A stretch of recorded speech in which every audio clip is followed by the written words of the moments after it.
Mesdames et messieurs, bienvenue dans cette nouvelle vidéo où ensemble nous allons parler de cette situation qui depuis quelques jours fait la une des réseaux sociaux.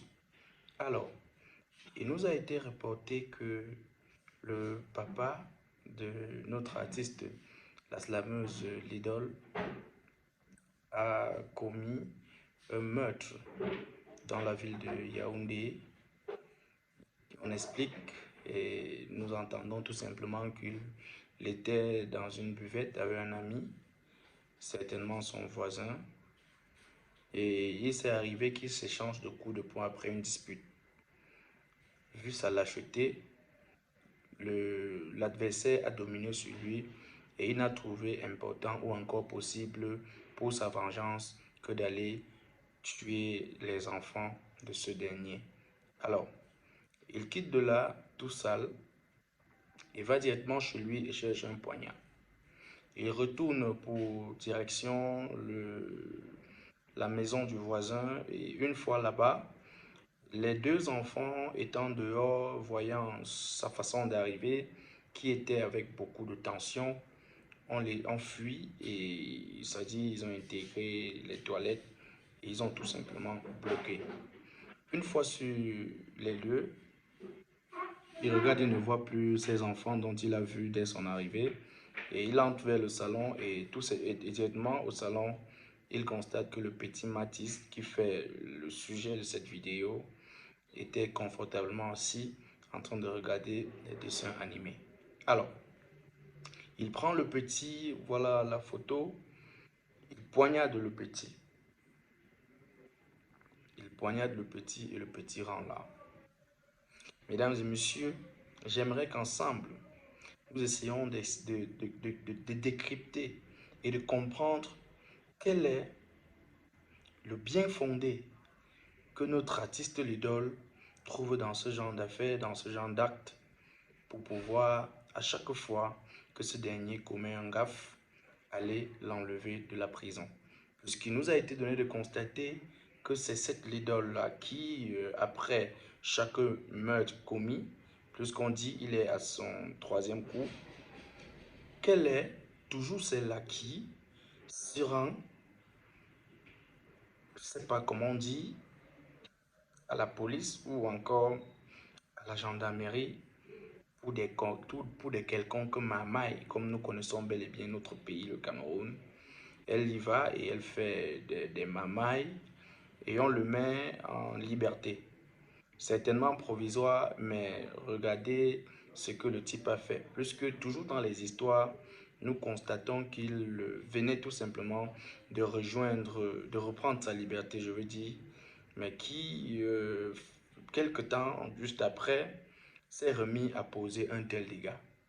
Alors, l'idole, que gagnes-tu en laissant un meurtrier, un criminel en liberté? Si tu veux nous faire comprendre que tu n'as rien à y voir, dis-nous donc quel est le bien fondé se trouvant dans ces marmailles de ta part, c'est-à-dire quel est-ce que tu profites dans le fait qu'à chaque fois qu'il commet des gaffes, tu sois toujours en train d'aller négocier comme nous avons l'habitude de le faire ici pour le mettre en liberté. C'est pas facile, vrai qu'on parle là de ton papa, mais les principes, règles éthiques et déontologiques de la vie voudraient que nous ayons au moins un minimum de choses dans la tête pour ne pas à tout moment essayer de justifier l'injustifiable.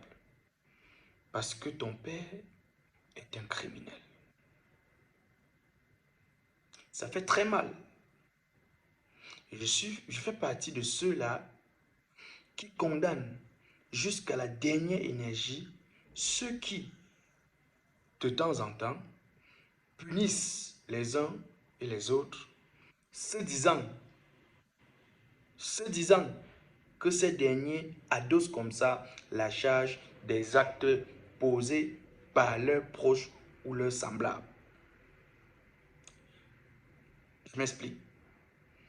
C'est pas normal que parce que ton père a tué quelqu'un, nous nous mettons contre toi et déversons du n'importe quoi.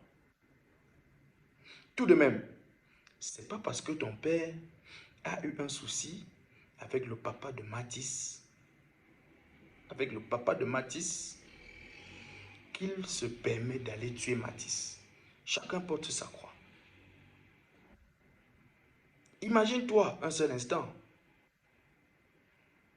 que la famille de Mathis soit en train de vouloir exécuter textuellement ce qu'a fait ton papa Wafo. Ils te tueront. Tout simplement. Chose qui n'est pas commode. Chose qui n'est pas bien. Chose qui est condamnée par la loi que moi je prône. J'aime ceci. Jean a commis un gaffe. Que la sentence lui soit ramenée. Typiquement, Jean ne commet pas un gaffe et sa sentence retombe chez Paul. Ça n'a pas de sens. Mais je te condamne à quel niveau? Au niveau où, après tous ces meurtres, c'est toujours toi qui vas l'enlever de la prison. On a dit zéro concert de sang, zéro concert de sang, je répète. C'est tout simplement parce que nous constatons que, apparemment, ces actes causés ou que cause ton papa t'est bénéfique dans l'aspect évolutionnaire et musicalement parlant, bien sûr. D'un point de vue marketing, ta sortie d'hier n'était qu'une communication pour ton concert. Je ne sais pas s'il y a fusion. D'un point de vue marketing, ta sortie d'hier n'est qu'une propagande, n'est qu'une communication bien établie pour informer à tes fans, à ton auditoire, que ton concert doit être repoussé. Et tu donnes même la date. Nous sommes en situation presque de crise. Tu te permets de reprogrammer ton concert ou bon, tu communiques aux gens en donnant la nouvelle date. Tu fais les larmes de crocodile et tout, mais nous estimons que tu es complice. Désolé, je suis dans un endroit où il y a beaucoup de bruit. Désolé. Nous estimons que tu es complice. Pourquoi? Parce que ce n'est pas la première fois. Et les deux autres fois, je vais dire, tu as caché. Et tu as fait une sortie cette fois-ci uniquement parce que ça s'est retrouvé sur la toile. Et tu t'es senti obligé de t'exprimer. Tu t'es senti obligé de t'exprimer. Et il a fallu que tu y viennes raconter du n'importe quoi. Tu as essayé de pleurer. En réalité, tu n'avais pas à dire. Et bien à côté, tu nous dis comment ton concert a été repoussé. Bon, nous ne jugeons pas les gens, nous n'avons pas le profil requis ou encore les capacités pouvant permettre un quelconque jugement parce que le jugement se fait par le Saint-Esprit. Alors tout ce que nous pouvons dire actuellement, c'est que la justice soit faite. Que justice soit faite. Et si vous essayez de faire ce qu'on a l'habitude de faire au Cameroun, puisqu'on dit qu'après avoir attrapé ton père, encore entre les mains des hommes en tenue, il disait, ne vous inquiétez pas, je vais sortir, je suis un homme influent dans ce pays, j'ai beaucoup de relations. Au moins pour cela, et au moins pour ton image d'idole, tu dois te battre pour que ton père fasse la prison. Oui, parce que s'il faille qu'on essaye d'écouter l'opinion publique, c'est que ton père n'a plus droit à la vie. Je réitère, je fais partie de ceux-là qui condamnent jusqu'à la dernière énergie le fait d'adosser l'acte qu'a posé un autre sur la tête d'un autre, tout simplement parce qu'ils ont les liens. Mais ici, je te condamne uniquement parce que toi, en tant qu'artiste, tu as à tous ces coups soutenu le criminel et tu t'es toujours battu pour qu'il soit en liberté. Alors que justice soit faite.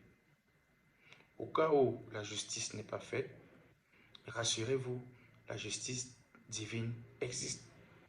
Alors, comme conseil de frère, ma très chère Lidole, bats-toi pour que ton papa fasse la prison. Bats-toi pour que ton papa fasse la prison. C'est à travers de telles choses que nous allons, comment dire, que nous allons impliquer la peine de mort dans nos textes, dans la loi camerounaise. Parce que voilà un tout petit qui est décédé tout simplement parce qu'il y a eu dispute dans un bar avec son papa. Son papa est allé dans une buvette, a discuté avec un énergumène qui, cet énergumène, n'a pas pu discuter, n'a pas pu se retenir et ils ont eu les échanges de coups de poing et le petit en a subi. S'il avait tué celui avec qui il bagarrait, ça devait être compréhensible au moins. C'est vrai qu'il n'y a pas de crime parfait, mais il laisse celui avec qui il est en conflit et il va toucher un piètre innocent. Alors, mesdames et messieurs, tous ensemble, réclamons en commentaire justice pour Matisse. Justice pour Matisse. Si tu es nouveau par ici, n'hésite pas de t'abonner. Premièrement, pour être à la une de toutes les informations faisant surface dans l'aspect des nouvelles technologies de la communication, comment dire, dans l'aspect réseautique. Et d'un deuxième point de vue, parce que tu dois suivre les blogueurs. Lâche un commentaire, lâche un partage et surtout, sensibiliser tes proches à travers cette vidéo. Que justice soit faite.